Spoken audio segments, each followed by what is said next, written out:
Ya, pemirsa, pemerintah Indonesia mengambil jalur negosiasi ketimbang membalas tarif yang diterapkan Amerika Serikat terhadap Indonesia. Bagaimana strategi negosiasi yang dapat dilakukan untuk mengatasi dampak dari tarif tinggi yang diberlakukan Amerika Serikat? Untuk membahasnya, kita langsung bersama dengan Rektor Universitas Paramadina, yang juga adalah ekonom senior Indef, Profesor Didi Rabini. Prof. Didi, selamat sore. Sore Mas Leo, sehat ya? Maaf lahir batin. Sehat. Maaf lahir batin. Mas Didi, kalau kita lihat 3 menteri akan berangkat katanya pekan depan ke Amerika Serikat untuk nego tarif Trump ini. Yang harus dilakukan oleh pembantu-pembantu presiden ini konkretnya apa, Prof. Didi? Ya tetap berdagang, tapi pada saat yang sama tidak usah fokus ke Amerika, karena Amerika itu ekspor kita kan 250 miliar, kadang-kadang turun tergantung situasi 200 miliar ya enggak. Sementara ekspornya kan 10-12% ke sana. Jadi harus menjaga juga yang 90%. Jadi kalau di sana berkurang 30% turun, maka ekspor Indonesia itu hanya akan turun 3% atau 4%. Kalau kita menemukan pasar baru di Afrika Utara dan lain-lain, 12% ekspor kita naik. Dulu 20-30 tahun yang lalu, kutub ekonomi kita mitranya cuma 3, Jepang, Eropa, Amerika. Sekarang itu banyak sekali ya. Ada ASEAN sendiri magnitudenya sangat besar, ada Cina sangat besar. Dengan India kita menyerbu surplus ya. Afrika Utara, Timur Tengah ya. Belum lagi Eropa Timur, dan kalau bisa dimasukkan BRIC lagi, maka kita dari 3 menjadi setengah lusin atau 8. Jadi jangan kita fokus kepada yang 10-12%, karena ekspor kita ke sana 27-28 miliar ya, enggak dari 250. Yang jadi disampaikan, kita tetap aja berjalan. Ini kan kompleksitas Amerika saja. Mungkin Amerika itu sudah menjelang krisis, situasi berganti ke Cina, jadi dia akan menghadapi masalah dalam negerinya sendiri. Kan nggak mungkin dong orang gila menang dengan orang yang waras, ya nggak, pasti yang waras lah yang menang. Mas Didi, tapi kalau kita lihat respon dari pemerintah ya, kemarin Presiden Prabowo di dalam Sarasehan atau simposium mengatakan bahwa salah satu yang akan dilakukan adalah meningkatkan impor. Salah satu yang dikatakan adalah akan membebaskan kuota impor. Itu enggak, saya kira atau bagaimana? Enggak, gini, teman-teman itu menangkap ini presiden itu jangan fokus impor. Impor itu diperlukan dalam rangka kita menyerang. Pertahanan terbaiknya menyerang. Impor itu hanya keperluan. Tugas kita tuh ekspor. Kalau kita misalkan impor daging sapi dibuka, kita kehilangan pasar 1 miliar. Tapi kita bisa ekspor 5 miliar atau 3 miliar seperti nikel dan lain-lain, kita menang. Jadi fokus kita jangan impor. Impor itu tidak punya banyak mana apa-apa. Dulu kuota impor dijadikan bahan korupsi, ya enggak. Itu bukan itu.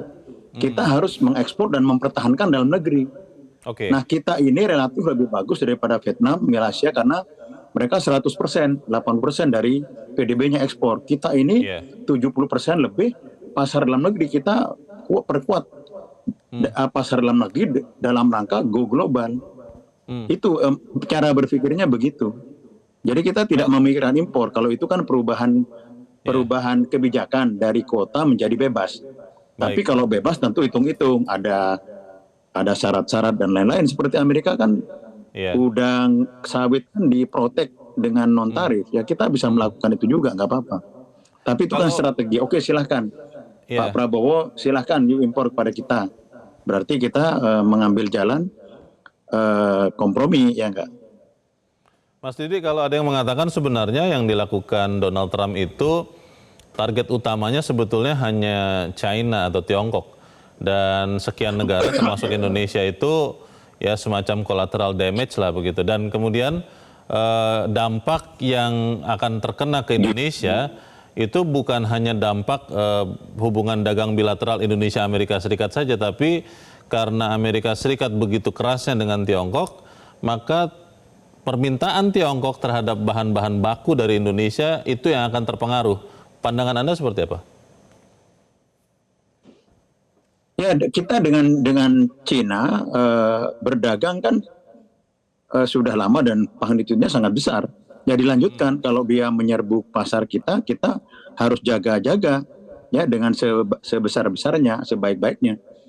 Misalnya nggak boleh dong mainan anak, tekstil yang sampah-sampah itu masuk kita. Harus distandarisasi. Kalau perlu kalau makanan disertifikasi halal ya enggak. Itu kan non tarif measure. Yang saya kira kita bermain seperti main sepak bola, nggak bisa dong. Monggo silahkan yuk masukkan gol, kan nggak bisa begitu. Bahkan di dalam penerbangan ada asas resiprositas. You nggak bisa masuk ke dalam negeri kalau kita tidak bisa masuk ke dalam negeri kamu. Ya seperti itu permainannya dilakukan. Ya. Jadi kalau pekan depan 3 menteri ya hadir di Amerika Serikat, Menko Perekonomian, Menteri Luar Negeri, dan Menteri Keuangan. Saya berpikir juga sih, Mas Didi, kenapa Menteri Perdagangannya tidak ikut begitu ya. Kalau nanti 3 menteri ini ke Amerika, konkretnya apa yang bisa mereka lakukan untuk katakanlah melunakkan tarif yang diterapkan Amerika ke Indonesia, Mas? Ya, Trump itu sibuk, nggak mungkin bisa menerima mereka. Oh. Itu simbolik saja saya kira. Nggak akan. Kita berdagang saja terus kan Pak JK sudah melihat ya nggak dampaknya itu persentasenya tidak besar ya nggak. Itu sama dengan saya pun juga melihat karena ekspor kita itu 12% ke Amerika, maka jangan lupakan yang 88%. Nah kalau kita dengan tarif seperti itu mengurangi 30% dari perdagangan kita ke Amerika, berarti kita secara total hanya kurang 3%, 4% kan tidak besar. Kalau kita bisa mengembangkan pasar baru 5%, 10%, kita surplus. Jadi kita apalagi Mas Leo mengatakan itu Cina dan Amerika, ya sudah kita nggak usah ngotot di situ kan. Dan Pak Prabowo kan membuka ramah teman kita Amerika, ya sudah. Dengan Amerika berkawan saja. Tapi saya kira konsolidasi BRIC dan lain-lain akan dilakukan. Tidak akan tinggal diam. Menghadapi orang seperti itu susah, ya enggak? Enggak ada negosiasi, susah. Ini kan dulu ada Hitler yang lahir dari demokrasi, sekarang ada Trump. Ya sudah, Amerika itu sakit. Amerika itu sedang sakit. Kan demo ala masyarakat terbelakang kan menyerbu Gedung Putih dulu kan. Kayak barbar kan, dipecah kaca dipecah-pecahin dan seterusnya. Jadi dia sedang sakit Amerika. Ya dia ini transisi sejarah historis mungkin 1 abad sekali ya kan. Dan Inggris kan menguasai sepertiga atau 40% dari dunia dulu, sekarang habis. Amerika menguasai besar juga, nanti akan berubah ya. Ini proses sejarah saja dan sejarah akan berulang. Dan bagi Indonesia itu bangkit apabila ada krisis. Contoh ya enggak, kita bangkit 7% karena Pertamina habis-habisan ngutang nggak karu-karuan kan, sehingga membebani negara. Dan kita bisa tumbuh 6%, 6,5% setelah SBY Megawati setelah krisis. Ya enggak, pada waktu SBY awal 300 triliun APBN kita, sekarang 3.000 triliun. Pak Harto cuma 70 triliun dengan kurs 2.000, ya enggak. Kita 3.000 triliun, udah. Krisis itu akan menjadi bagian kita 10 tahun sekali, 20 tahun sekali gitu. Ini anggap bagian dari krisis. Dan setiap krisis melahirkan hal baru ya kan, melahirkan krisis. Jadi ini kita lewati saja, Mas. Ya.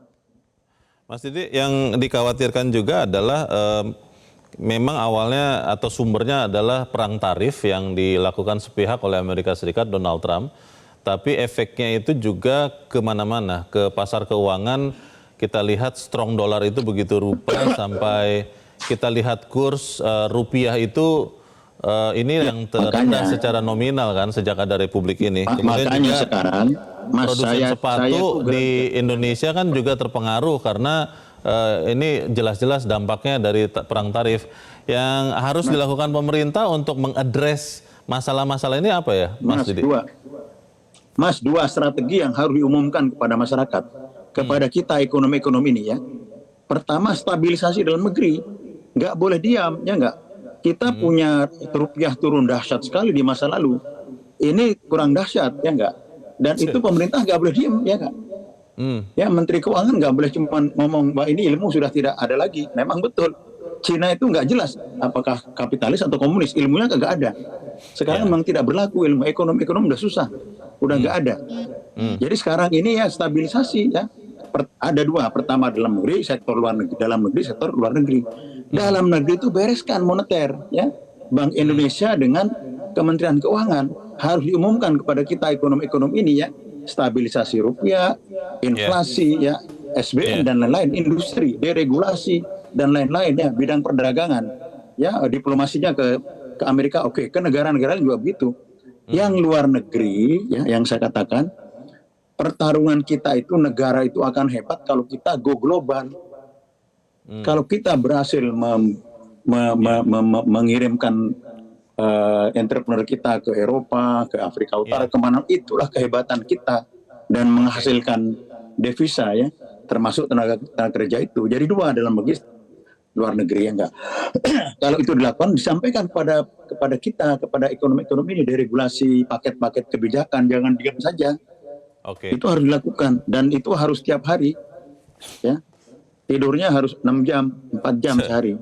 Mas Didi, ada yang mengatakan bahwa harusnya ini kondisi tarif tinggi yang dikenakan Trump kepada dunia termasuk Indonesia harusnya bisa jadi berkat tersembunyi atau blessing in disguise bagi Indonesia untuk memperkuat industrinya, manufakturnya diperkuat, benar-benar kemudian mencari pasar alternatif. Apakah itu dalam waktu singkat bisa dilakukan oleh pemerintah Indonesia menurut Anda? Kalau energi besarnya keluar. Jadi alam itu menyediakan pada situasi krisis, ya, energi besar itu akan keluar. Tapi kalau tidak pakai, ya malah memble. Coba misalkan seekor kelinci dikejar macan, pun energinya keluar sekali. Atau cicak digencet langsung lari, energinya luar biasa. Nah, energi luar biasa itu harus dikeluarkan dan itu leadership. Nah, economic leadership ini pertanyaan besar dari dulu. Nah, ini kan economic leadership ini, ya. Jadi pasti di dalam krisis itu ada energi tersembunyi. Dan saya sudah katakan tadi, Indonesia itu bangkit ketika krisis. Ya, Pertamina hancur-hancuran menjadi ban negara, langsung bangkit. Ekonominya dalam waktu 5 tahun tumbuh 7%.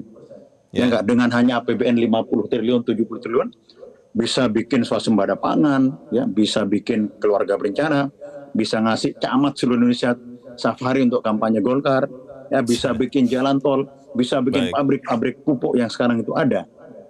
Nah, pada saat krisis 1998, kemudian Gus Dur, SBY bisa tumbuh 6,5%. Dan APBN itu tumbuh dari Pak Harto 70 triliun menjadi 3.000 sekarang. Saham bank-bank yang lain itu juga berkembang sangat pesat, memanfaatkan krisis, ya, enggak apa-apa. Orang yang hidup dengan krisis itu akan lebih kuat, bangsa itu akan lebih kuat. Saya kira ini nikmati saja, ya, sebagai satu tantangan gitu. Mas Leo kan suka tantangan nih, terutama Metro kan, suka tantangan kan, digencet-gencet sedikit bangkit gitu. Baik.